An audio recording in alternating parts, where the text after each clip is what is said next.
these days it's easier than it ever has been to record yourself playing music at home. And pretty much just about every guitar player I know actually records themselves at home, whether it's for making music to put up onto Spotify or little videos for YouTube or TikTok or whatever, or even it's just for themselves to track their own progress. And I think once you go down this rabbit hole, it is a very deep rabbit hole, and you just want to make yourself sound better and better and better, and that's fine. Now, one of the questions I have been asked quite a lot is what's the difference between VIs, plugins, and VSTs? And well, I found this article here on Music Radar, the #1 music website for musicians. It's actually the #1 website for ads, but every so often they do have a pretty good article on here. So I thought today I'd share this article. What's the difference between VIs, plugins, and VSTs? Anyway, let's do this.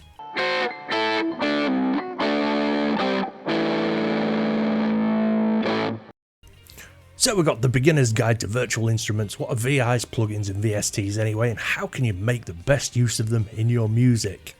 Because there's never been a better, easier, more affordable time to make great music on your computer. I just said that. When you purchase links through our site, you may earn an affiliate commission. No surprises there. Plugin Week 2025. Here at Music Radar are quests to detail every aspect of music making in as clear and concise way as possible, focusing on opening up routes to making music that everybody, regardless of experience level, can understand. And I do think this is really true. I mean, if you can play your guitar and you've got a laptop and an interface, you can record music. It really is that easy. At the heart of any modern studio setup is your DAW, which we've analysed here, and once you've chosen which DAW ticks most of your boxes for capabilities and ease of use, your choice of which virtual instruments you'll be using with it is your next most important consideration. In this feature we'll be exploring the world of virtual instruments, VIs, plugins, VSTs and AU audio units, and what they can do for your music. I think that's one of the problems with a lot of this stuff these days is it's all abbreviations, VIs, VSTs, and I don't know, sometimes I think a lot of these places just assume that everybody knows what they are. So here we go, I'm being helpful, it's kind of a public service. Simply put, a virtual instrument, a VI, is like having a virtual band member, except your VI will never show up late, steal your plectrums, your sandwiches, or your girlfriend. Each virtual instrument is placed on a track and given notes to play on their independent instruments. Add drums, bass, keyboards, guitar and string tracks together and you get your music. And I know this is a very simplified way of putting it, but it really is that easy these days. I mean, I can sit down now with my iPad and GarageBand and, within half an hour I can have a song recorded and pretty much mixed. It's not great, but I mean, it's good enough. And not only do virtual instruments offer fantastic reproductions of real-world instrument sounds, but thanks to the fine level of control you have, being able to play at any speed, correct your mistakes, or simply program notes with a click, you don't need to be a gifted musician to make great sounding music. Now, this is one of the things that's annoyed me recently. You get all these adverts popping up on YouTube. I don't know if you've seen them. I get sent them all the time, and it really does mind dogging in. But yeah, it's like you've got these people and they're like sitting there in front of the computers losing their minds because the program that they've bought is making up chord progressions for them. I'm not being funny. If you can't make your chord progressions, if you can't come up with a set of chord progressions or play them on an instrument like a piano or a guitar or bass or whatever, then I don't know, I'm going to say you've probably got no business making music. Controversial take. And best of all, setting up a virtual band inside your computer will cost a fraction of the cost of creating a real-world hardware equivalent, and probably sound a whole lot better too. Yeah, I do admit that these days, I mean, I'm very lazy with recording guitars. I can't remember the last time I mic'd an amp up. I do everything DI now, because it sounds better. But for the type of stuff I make, but if you want to mic your amps up, then go for it. So what are virtual instruments? Virtual instruments are very simply emulations of real world and often otherworldly musical instruments. They're recreated in software without the physical constraints of the original hardware, and most often run in your DAW, your digital audio workstation, each on their own track. Virtual instruments are easy to install on a computer, relatively cheap, and chances are your DAW comes with hundreds of already built-in instruments to get you started, and that is true. I use Ableton a lot. Ableton is one of my favourite. Although I'm on a bit of a garage band tip at the moment, I've got to admit it. But Ableton comes with, just about everything you need. If you're recording like guitar type music, in my opinion anyway. Virtual instruments are easy to install on a computer, relatively cheap, and chances are your DAW comes with hundreds of already built-in instruments to get you started. I'll leave some links in the description to some DAWs for you to check out. The Ableton Starter 12 Live Lite, I think there's about 60 quid, and you own it and you get all the free updates and everything. I'll leave a link to it in the description, feel free to check it out. One of the most common virtual instruments is the synthesizer, both emulations of vintage keyboard designs and new powerful creations in software which would be impossible to build in real world. So true. I mean, I'm a child of the 70s and 80s, and I can remember our school had a Mini Moog synthesizer. Loved that thing because I was a huge Rainbow fan at the time, massive into Rainbow, and Tony Carey was the keyboard wizard for Rainbow at the time. And you could play around with the Mini Moog and get some decent sounds. But yeah, anything like that. But to buy one of those things now, you're looking at $2-3 grand. You can buy an emulation of one for like $10 if you shop around. This means recreations of classic rare models from the 70s and 80s, originally made by ARP Moog. Apparently it's pronounced Moog. I don't know. Sequential and Roland, for example, are incredibly complex sonic marvels that make today's hottest sounds. The guitar in all of its forms is also a very common virtual instrument, from shredding electrics to delicate acoustics, and you can really recreate any sound you can imagine without ever strumming a string. I don't know how I feel about that. I don't know, it's a tough one, isn't it? I mean, not everybody can play guitar. I mean, if you're a piano guy and you're recording music and you want guitar on your track, then yeah, cool. At least you play the piano. I've got no beef with pianists. The same goes for pianos, from grands to uprights, acoustic and electric, drums, and any orchestral instrument. It's all available in software. It really is. You can even buy and create models of instruments that are impossible to build in the real world with physical modeling VIs that can emulate any string, bow, pluck, strum, or playing situation with instruments of any size.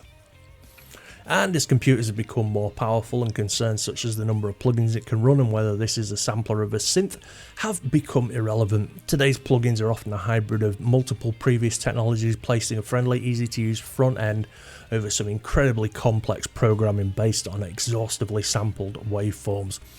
You don't need to know or worry about that. Just load up an instrument, play some notes, be that on a MIDI keyboard, drum pad, or simply with your mouse on the screen keyboard, and pick what you like. Want to know what's out there? We've got a great selection of roundups to get you started. So yeah, it really is that easy. But like I say, I mean, you pick up something like Ableton, you've got a load of these inbuilt virtual instruments and stuff, to start with. I mean, you've got something like 200 different drum kits, and you've got clips and beats and chord progressions and everything in there to get you started. And I mean, you can have so much fun with them, especially if you don't know what you're doing. You just drop stuff into the tracks and let it play, and you can have a whale of a time. Perhaps the only point to bear in mind is the difference between Mac, PC, iOS and Android, and that some software will only run on one operating system rather than another. So if your heart's set on running in a particular DAW or plugin, you may need to have the right hardware first. For example, Apple's Logic DAW only runs on Macs, and likewise only runs plugins that use the AU audio unit format. Similarly, the Pro Tools DAW need plugins that use AAX. The good news is that most of the top plugin makers are aware of such foibles, and as such, they offer the wares in VST, AU and AAX format already.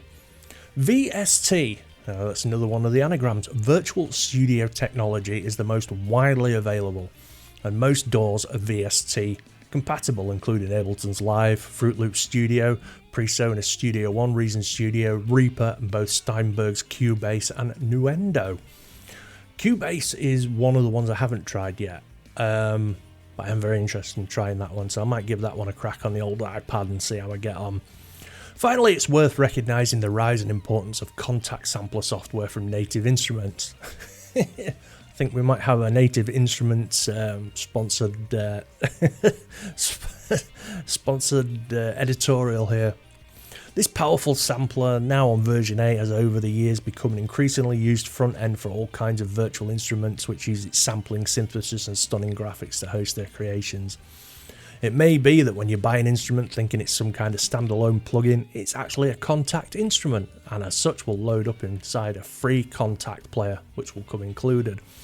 Thus, by gaining some experience and skills with Kontakt, your instrument collection will soon share a familiar front end and make music making even easier. 10 key virtual instrument points.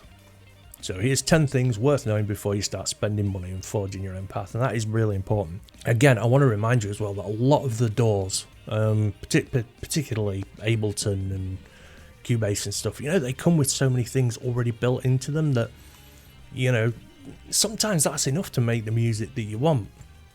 Number one, DAWs usually come with a decent set of virtual instruments to get your virtual studio up and running. You often get a piano, maybe a couple of synths, and even guitars if you're lucky. DAWs like Logic are famous for shipping with gigabytes of sounds and instruments and might well give you everything you'll ever need. Then you can always add to your VI collection should anything out there catch your ear. Another thing I want to say as well is have a look when you're buying stuff online, okay? Because I've bought bits of equipment, MIDI keyboards, controllers and things like that over the years, and some of them do actually come with, a DAW packaged in with them. I think that's one of the reasons I started using Ableton. I think I bought an MPK Mini from Akai, I think it was, and I got a free copy of MPC Beats, which is a DAW that's really good for making beats and 80s sounding music, and it actually came with a free copy of Ableton as well. So yeah, have a look around and see what offers places have got on. Thomann are particularly good for this, because I bought several guitars from Thomann over the years, and I think with a couple of them, they just chucked in a free copy of, Guitar Rig 7 and Guitar Rig 8. So always have a look around and see if places are giving stuff away. Number two, some virtual instruments run as standalone applications, meaning they don't require a DAW to run. You can just play them as an instrument on your own or your chosen computer, tablet or phone. Simply connect up your MIDI keyboard and play synths on drum machines like those from GeForce software. And while most plugins run natively using the processing power of your Mac or PC, some require external hardware. The best known of these are the UA plugins, which in non-native form require an Apollo interface to provide extra power and run them. It's worth noting that UA is increasingly on a drive to switch its plugins over to running natively, so this is increasingly no longer a concern, but it's worth mentioning as UA's plugins are among the best around. Not got a UA hardware interface? Check the plugin you want runs native before you purchase. Number 4, virtual instrument bundles are a great way to get a set of instruments at a single great price. Companies such as Native Instruments, Complete, Artura, V Collection, Korg The Collection and Softtube, IK Multimedia as well, offer bundles of their best instruments. They might cost you hundreds, but Complete, for example, gives you around 40,000 sounds and works out way cheaper than buying its contents individually. Some instrument bundles come part of a subscription where you pay monthly or yearly fees to access the instruments and their sounds. Now, I'm not going to get too much into this because I've got another video coming about this and why I don't think that's a good idea, but that's up to you if you're happy playing this. I mean, usually if I buy something, I buy it with the knowledge that I'm going to use it a few times anyway. Number 6, you might hear virtual instruments referred to as libraries. This tends to be applied to larger instruments like entire orchestras from companies like Orchestral Tools and Spitfire Audio, which require vast amounts, sometimes hundreds of gigabytes of sampled data or sample libraries to reproduce all of their necessary instruments in your DAW. These libraries are huge, often expensive plugins for professionals, so if you want to get involved, be aware of the large hard drive requirement of hosting and owning them. One of the things I do, and I found that it was really dragging my computer, was I got an external hard drive, I just got a 1TB hard drive, and I just use that specifically for music stuff. So that way it's all on there, it's not on my computer, and you know, it just seems to make things easier. Also consider virtual workstations, which are multiple virtual instruments within one instrument. These mega instruments like NI's Contact, IK Multimedia Sample Tank, UVI's Workstation or Steinberg's Hallion and more are single do-everything instruments that will happily supply every track of your song. They can be expensive and complex though, so again, check out the reviews before buying. Number 8, be aware that all plugins of your DAW use processor power. The more you add, the more tracks to your song, the more power it's going to use. Personally, I would say that for making music on a laptop or a PC, you at least want 8 GB of RAM. At least 8. 16 preferably, 32. Wow. Plugins also include effects which can be added to instruments to either subtly or dramatically change their sound within a mix. So you've got like reverb, compression, you know, flanger, echo, whatever. While many of today's plugins come with effects built in, they'll be running a synthesizer. Like I say, things like reverb, compression, delay, all the effects. Ableton's already got them in. Finally, if you're feeling brave and technically minded, you can make your own plugin instruments using programming language. We're not going to do that, are we? Why get a dog and bark yourself? So yeah, now we all know the difference between VIs, VSTs and UAs and all the rest of it. Like I say, if you are starting out and you're just getting going on this, I personally I recommend Ableton, and like you can get the Ableton Live Lite DAW.